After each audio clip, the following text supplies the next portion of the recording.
It began quietly, so quietly in fact that most people didn't notice anything unusual at all. The world kept spinning, people kept scrolling their screens, the news cycle kept changing every hour. And yet, behind all the noise, a shadow was forming, a sense that something big was coming, something no one could run from, something that would not just be seen but felt, the kind of moment that divides history into before and after. For years, people remembered the name David Wilkerson, not just as a pastor, not just as the founder of Times Square Church, but as a man whose prophecies had an unsettling way of coming true. He warned about economic collapse when everything looked strong.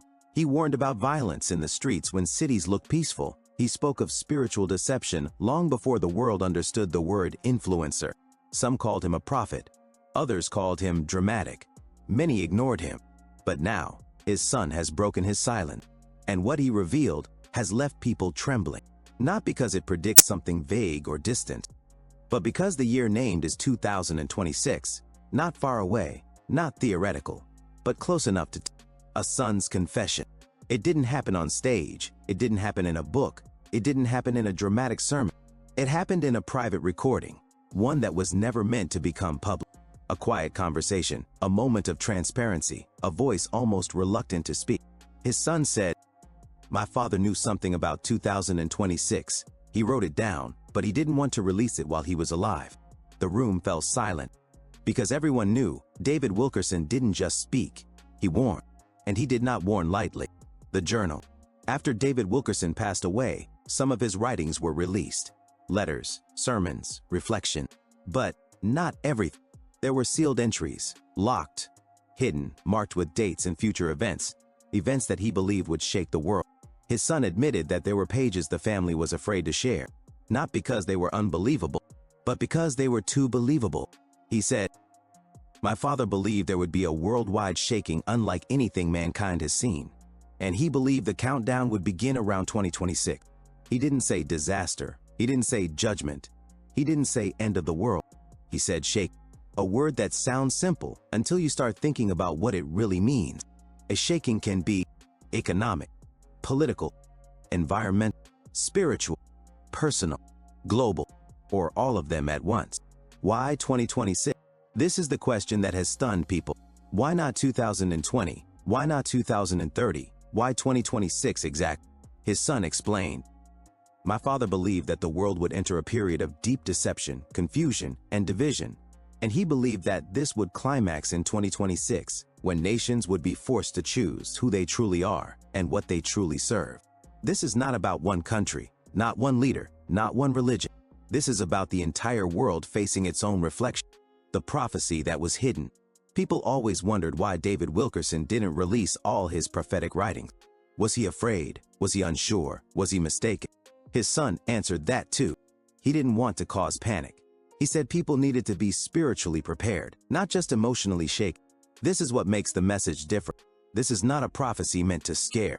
It's a prophecy meant to wake. But now, time is running out, the year is approaching, and silence is no longer possible. His son said, "If we don't speak now, when the shaking comes, people will not understand. They will think it is random. They will not know where to turn. So the silence is broken. The warning has been released. The page has been opened. And a world that believes it is in control must now face something it cannot control. The atmosphere of the world today. Look around. Society is divided. Faith is questioned. Families are breaking. The meaning of truth is collapsing. Distrust is rising between nations. Technology grows faster than morality. The world feels connected, but emotionally empty. It feels like something is building. Something heavy. Something invisible. Something close. And now, the prophecy has a name and a year. The message was not about fear. This is what most people get wrong. David Wilkerson did not preach doom because he wanted people to be afraid. He preached truth because he wanted people to be ready. His son made this clear. "My father believed that the shaking would not be the end, but the beginning of a cleansing.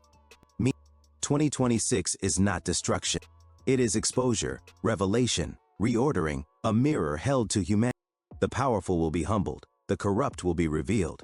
The systems built on lies will shake, not because they are attacked, but because they can no longer stand." The question now, the world is asking the same thing. Is this real? Will this actually happen? Some laugh, some fear, some deny, some fall silent. But one thing is undeniable. When David Wilkerson spoke, history listened. Not immediately, not comfortably, but eventually. His warnings proved true. And now, for the first time, the world is hearing the one warning he didn't speak publicly. The one he saved, the one he wrote privately, the one his son has now opened. 2026. The journal was small, leather-bound, edges worn. The kind of book that looked like it had been opened hundreds of times, but never carelessly. It wasn't kept in a library. It wasn't placed on display. It wasn't even among the official ministry archive.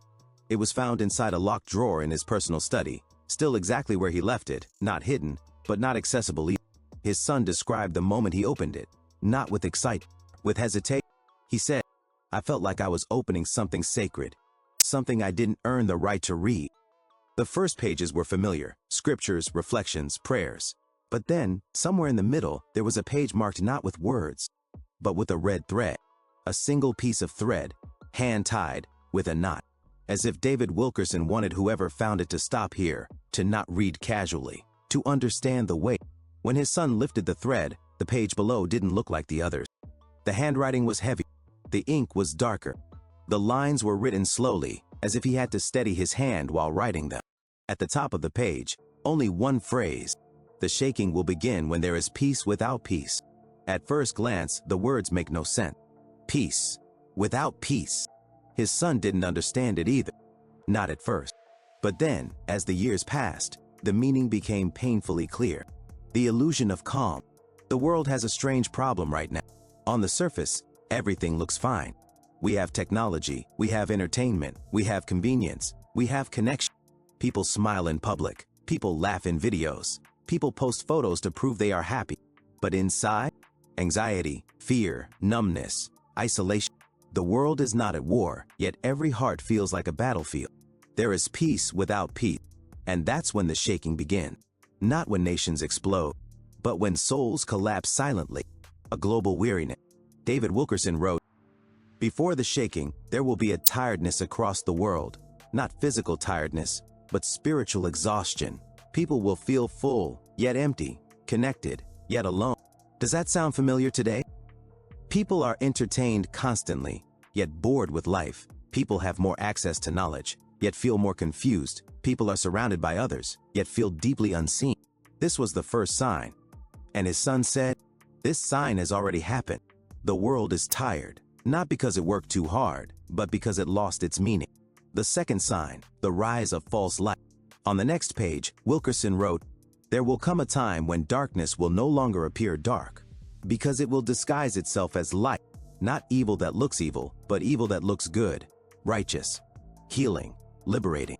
He warned that influencers would become spiritual leaders, celebrities would become moral authority, entertainment would become religion, technology would replace community, positive energy would replace prayer, self-identity would replace God. His son said quietly, "My father wasn't judging people. He was warning that the world would forget what truth feels like. Not thinks like, not argues like, but feels like. Because when truth loses its sense, people will accept anything that sounds comforting." This is the second sign, and it has already happened. The third sign, the silence in the church. This one hurt the most. Wilkerson wrote, "There will be a silence in the church, not a quietness of peace, but a quietness of surrender. Not all churches, but many."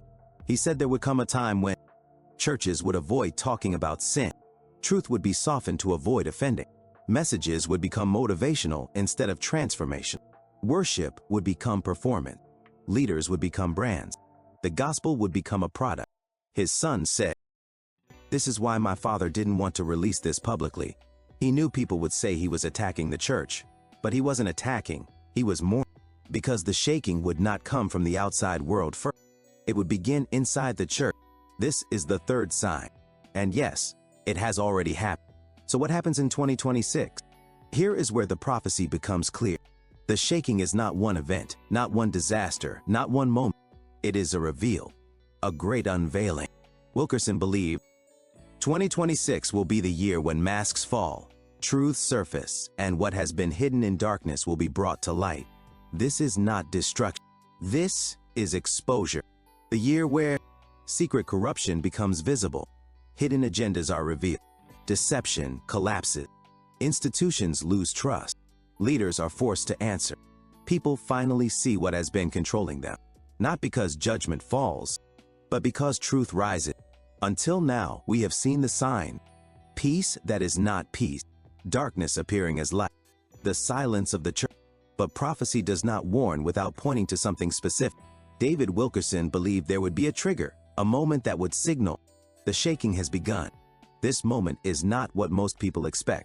It is not a war between nations, an economic crash, a disease, a natural disaster.